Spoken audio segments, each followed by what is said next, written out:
Hello dear students. अभी हम लोग स्टार्ट करेंगे अपना नेक्स्ट लेक्चर और ये नेक्स्ट लेक्चर में हम लोग पढ़ेंगे time independent Schrodinger's wave equation. ये time independent Schrodinger wave equation पिछली बार के time dependent Schrodinger's wave equation का ही एक्सटेंशन है और उसी से हम उसमें आगे बढ़ने की कोशिश करेंगे। आप यहाँ पे देख सकते हैं कि हमने जो वर्ड यूज किया है वो है टाइम इंडिपेंडेंट, यानी कि ये इक्वेशन जो है वो टाइम पर डिपेंड नहीं कर रहा है। सो बेसिकली होता क्या है, ये इक्वेशन टाइम पर डिपेंड तो करेगा बट ये इंट्रिंसिकली डिपेंड करेगा। ठीक है, it will depend intrinsically. Now अब अगर हम कह रहे हैं कि ये टाइम इंडिपेंडेंट है, दैट मीन्स एक्सटर्नली एक्सट्रिंसिकली, यानी कि एक्सटर्नली आपको इस फॉर्मूले के अंदर आपको टी दिखाई नहीं देगा, राइट? टाइम दिखाई नहीं देगा आपको। तो कहाँ कहाँ दिखाई नहीं देना चाहिए टाइम आपको इक्वेशन में? एक तो पोटेंशियल एनर्जी के अंदर, ठीक है, एक तो पोटेंशियल एनर्जी के अंदर, बिकॉज V जो है एक मेजर फैक्टर है जो ये डिसाइड करता है कि श्रोडिंगर वेव इक्वेशन जो है वो टाइम डिपेंडेंट है या इंडिपेंडेंट है, यानी कि V will be V of x only in the case of 1D। और दूसरा और कहाँ नहीं दिखाई देना चाहिए आपको टाइम? दूसरा आपको साई के अंदर दिखाई नहीं देना चाहिए, यानी वेव फंक्शन भी आपका एक्सट्रिंसिकली या एक्सटर्नली डिपेंड नहीं करना चाहिए टाइम के ऊपर, यानी psi will be equal to psi of x only. तो इन दो चीज़ों का, इन दो बातों का हम लोग ध्यान रखेंगे और इसी को ध्यान में रखते हुए हम लोग time independent Schrodinger's wave equation निकालेंगे। अब ये जो श्रोडिंगर्स वेव इक्वेशन है ये किसकी इक्वेशन है? मैटर की इक्वेशन है। ठीक है, मैटर में किस चीज की? वेव की इक्वेशन है, यानी कि कोई भी एक मटेरियल जब वो वेव जनरेट करता है तो उसकी time independent Schrodinger wave equation हम यहाँ पे डेराइव करने जा रहे हैं। ठीक है, यहाँ पे आपके आपके सामने लिखा भी हुआ है कि potential energy V is independent of time, यहाँ पे और साथ में आना चाहिए as well as psi is also independent of time, then Schrödinger's equation is known as time independent equation. अब इसमें आगे बढ़ते हैं, हम देखते हैं कि साई ऑफ एक्स टी जो कि हमने टाइम डिपेंडेंट के केस में लिखा था, यहाँ पे साई ऑफ एक्स टी को हम क्या करेंगे, चूंकि हमें टी तो चाहिए नहीं यहाँ पे, तो हम साई ऑफ एक्स टी का जो एक्सप्रेशन था amplitude multiplied by e raise to power of minus i by h cross multiplied by e t minus p x x. ठीक है, क्योंकि वन डायमेंशन में we are calculating, that's why momentum को हम यहाँ पे क्या लिख रहे हैं? पी एक्स लिख रहे हैं। ठीक है, क्योंकि मोमेंटम आपका तीनों डायरेक्शंस में होता है, पी वाई पी जेड भी होगा, तो यहाँ पे स्पेसिफिकली हम वन डायरेक्शन की बात कर रहे हैं, एक्स डायरेक्शन की, that's why we are mentioning here p x, right? तो अभी यहाँ पे क्या करेंगे, क्योंकि हमें जो साई है वो आपका सिर्फ टाइम से इंडिपेंडेंट चाहिए, so that's why what we will do, ये जो टाइम वाला फैक्टर है इसे अलग लिख लेंगे और जो पोजीशन वाला फैक्टर है उसे अलग लिख लेंगे। कैसे लिखेंगे? ये जो minus i by h cross है इसके अंदर मल्टीप्लाई कर देंगे ब्रैकेट में और उसको कुछ इस तरीके से लिख लेंगे। ये आई बाई एच क्रॉस को ई टी के साथ कर देंगे तो एक बन गया आपका e to the power of minus i e t by h cross, और दूसरे वाला फैक्टर बन गया i by h cross p x x आ गया, यानी i by h cross p x x, minus minus plus हो गया आपका। तो अब आप यहाँ पे देखेंगे कि ये वाला सिर्फ पोजीशन पर डिपेंड कर रहा है और ये वाला सिर्फ टाइम पर डिपेंड कर रहा है। तो अब हम इनको नए नाम दे देंगे, तो a e to the power of i by h cross p x x, इसको हम यहाँ पे लिख देंगे फाई एक्स। ठीक है, ये हमने वेव फंक्शन को एक नए तरीके से यहाँ पे डिनोट कर दिया फाई एक्स, लेकिन ये जो वेव फंक्शन है सिर्फ पोजीशन डिपेंडेंट है, राइट? और जो टाइम डिपेंडेंट पार्ट था वेव फंक्शन का उसको हमने डेल्टा टी से डिनोट कर दिया। ठीक है, ये इक्वेशन 1 एंड 2 हो गया। अब हम जानते हैं कि अगर हमें इक्वेशन निकालनी है वेव इक्वेशन, तो उसके लिए सबसे अच्छा रास्ता है कि आप एनर्जी की इक्वेशन को यूज करेंगे। ठीक है, अब एनर्जी की इक्वेशन क्या होती है आपकी, कि जो टोटल एनर्जी होती है वो किसी भी टाइम पर काइनेटिक एनर्जी और पोटेंशियल एनर्जी का सम होती है।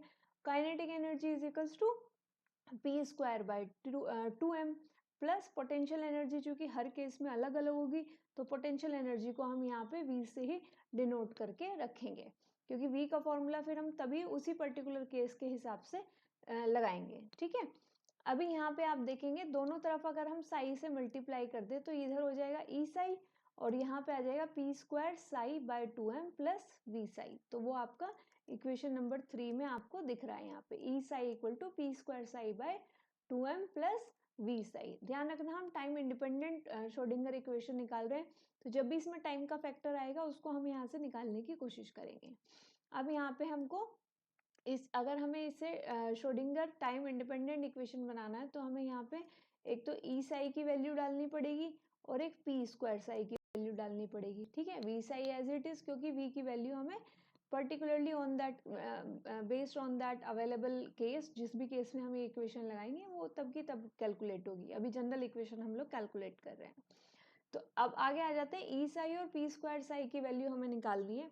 अब पी स्क्वायर साई की वैल्यू हम जानते हैं क्या होती है। पी स्क्वायर साई की value it is equal to minus h cross square del square psi by del x square. ये कैसे होती है, आप यहाँ से देखिए, जो आपका एक्सप्रेशन था, ये जो आपका एक्सप्रेशन था यहाँ पे, इसमें अगर हमको पी स्क्वायर साई निकालना है तो पी किसके साथ आ रहा है, पोजीशन के साथ में आ रहा है। ठीक है, और पी स्क्वायर में पी 2 टाइम्स आ रहा है। तो अगर हम इसको, ये जो साई एक्स टी है, अगर हम इसको डिफ्रेंशिएट करें del psi by del x से, अगर हम इसको डिफ्रेंशिएट करें suppose del psi by del x से, तो पहली बार में x का कोफिशिएंट कौन है, x का कोफिशिएंट हो गया i by h cross p x.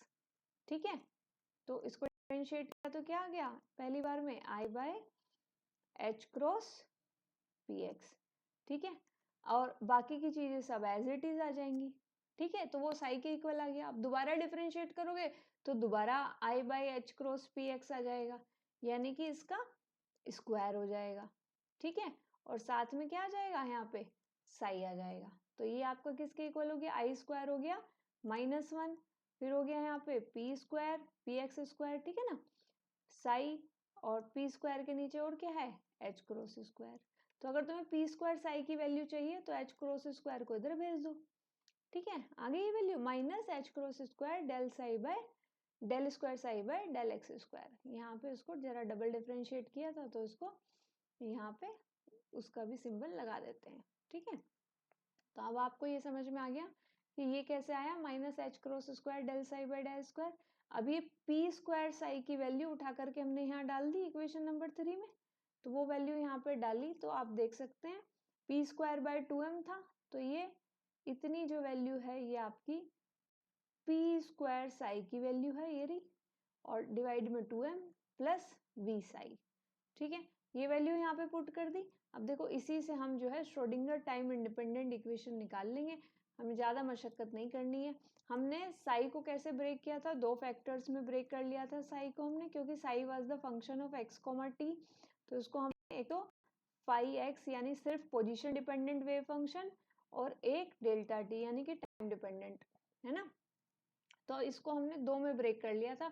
तो अब साई की जगह हम फाई एक्स और डेल्टा टी डाल देंगे, ये डाल दिया हमने, साई की जगह phi x delta t, psi की जगह पे phi x delta t, psi की जगह पे फाई एक्स डेल्टा टी। अब आप ध्यान देंगे यहाँ पे और कोई ऑपरेटर नहीं है, ई ऑपरेटर है। ठीक है ना, उसके बाद में ई इज द यहाँ पे वैल्यू। ठीक है, अभी तक ऑपरेटर नहीं है। उसके बाद में यहाँ पे एक यहाँ पे ऑपरेटर लग रहा है del square by del x square, तो ये पोजीशन वाले पे ऑपरेट करेगा, इसका टी वाले से कोई लेना देना नहीं है। ठीक है, यानी कि इस वाले वेव फंक्शन से कोई लेना देना नहीं है, ये 2 वेव फंक्शन इनमें कॉमन आ रहे हैं। तीसरा वी फाई एक्स, इसमें भी डेल्टा टी कॉमन आ रहा है। तो अब क्या करेंगे, डेल्टा टी से डेल्टा टी से डेल्टा टी आपका कट चुका है। ठीक है ना, अब ये सारे आपस में कट गए, ये एक इक्वल टू है एक्स्ट्रा लगा हुआ है, इसको इग्नोर कीजिएगा। तो अब यहाँ पे कितना बच गया, e phi x equal to minus h cross square by 2m del square phi x by del x square plus v phi x. ठीक है, इतनी वैल्यूज आपकी आ गई। अब आपको क्या करना है, इसको अगर आप सिमिलरली वैसे इक्वेशन बनाना चाह रहे हैं तो इन सारे मटेरियल को आप लेफ्ट हैंड साइड पर लेकर के आ जाइए। तो आप देखिए del square psi by del x square, ये पूरा फैक्टर वही है जो आपका यहाँ पे है। ठीक है, क्लियर है। और दूसरा ये पूरी इक्वेशन में 2m/h क्रॉस स्क्वायर से आप मल्टीप्लाई कर दीजिए। मल्टीप्लाई कर देंगे तो यहाँ पे साथ में आपका e माइनस वी बन जाएगा। एक बार मैं आपको करके दिखा देते हैं कैसे रहेगा आपका e phi x minus v phi x plus h cross square by 2m del square phi x by del x square equal to 0। ठीक है, पूरे में 2m/h क्रॉस स्क्वायर से मल्टीप्लाई कर दो और इस वाले को पहले लिख लो इधर।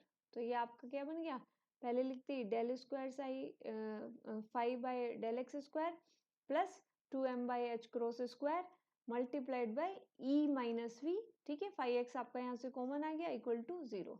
Now this is the time independent Schrodinger wave equation, right? Why? Because now phi x is also time independent and v is also time independent. Now इसको यूजुअल इक्वेशन में चेंज करने के लिए सिंपली हम phi x को किस में change कर लेंगे, वापस से साई में चेंज कर लेंगे। लेकिन आप ध्यान दीजिए कि ये वाला जो साई है, अब नए वाला जो हमने दोबारा से चेंज किया है, this Sai is absolutely depending only on the position, not on the time. ठीक है, तो फाई को साई से आपने यहाँ पे जस्ट चेंज कर दिया and this is known as time independent 1D Schrödinger's wave equation. Why 1D? Because it's in 1 dimension. अगर आपको 3 डायमेंशन में भी लिखने के लिए बोला जाता है या आप लिखना चाहते हैं तो 3 डायमेंशन के लिए साथ में इसमें y और z वाला जो डायमेंशन है वो आप ऐड कर देंगे। तो ये ऐड हो जाएगा आपका del square psi by del x square plus del square psi by del y square plus del square psi by del z square plus 2m/h cross square e minus v psi x equal to 0। तो ये equation आपकी हो जाएगी 3D में। और अगर आपको इसमें x y z अलग अलग नहीं दिखाने हैं तो सिंपली आप इसे r वेक्टर के थ्रू एक सिर्फ r सिंबल से इसको शो कर सकते हैं और साथ में आपका डेल्टा ऑपरेटर से विच इज डेल ऑपरेटर। अब डेल ऑपरेटर जो होता है आप अच्छे से जानते हैं किसके इक्विवेलेंट होता है, del by del x i cap plus del by del y cap plus del by del z z cap. ठीक है, ये डेल्टा ऑपरेटर होता है तो ये भी 3D होता है। तो आपने ये सारी चीजें यहाँ रिड्यूस करके एक साथ समराइज कर दी। क्लियर है, ये पूरी चीजें हो गई आपकी। अब थोड़ा सा और देख लेते हैं। नाउ मोमेंटम की टर्म्स में अगर आप इसको फर्दर लिखना चाहेंगे तो आप अच्छे से जानते हैं। ठीक है ना, वापस अगर इसमें देखें तो e minus v equal to p square by 2m। ठीक है, उसमें अगर e माइनस वी की वैल्यू आप पुट कर देंगे वहां पे पी स्क्वायर बाय 2m पिछले वाली इक्वेशन में, यानी इक्वेशन नंबर 6 में, तो आपका क्या बन जाएगा यहाँ पे, ये देखिएगा यहाँ पे पी स्क्वायर बाय 2m रख देंगे, 2m से 2m कट जाएगा तो P square by h cross square यहाँ पे आपका बन जाएगा। आप देख लीजिए P square by h cross square आपका यहाँ पे बन जाएगा, ये रहा P square by h cross square बन गया आपका यहाँ पे साई एक्स इक्वल टू 0। ये आपका 1D में हो जाएगा। 3D के लिए सिंपली वही सेम चीज del square psi r plus p square by h cross square psi x equal to 0। This is in 3D। ठीक है, now this is the derivation for time independent Schrodinger wave equation. ध्यान रखना ये wave equation किसकी है, matter की wave equation है, right. So this is all, these are the shortest possible exam notes for time independent Schrodinger's wave equation derivation.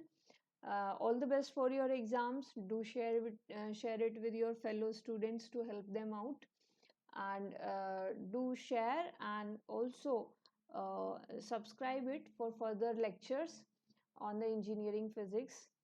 और साथ में इसमें इंटर्नशिप और फेलोशिप्स भी हम लोग इंक्लूड कर रहे हैं। So again all the best. I hope आपको लेक्चर ये समझ में आया होगा। और अगर आपको कोई भी डाउट है प्लीज़ आप जो है कमेंट सेक्शन में अपनी क्वेरी ज़रूर लिखिएगा, एटलीस्ट हमें पता रहे कि प्रॉब्लम्स आप लोग किस तरीके से क्या क्या फेस कर रहे हैं।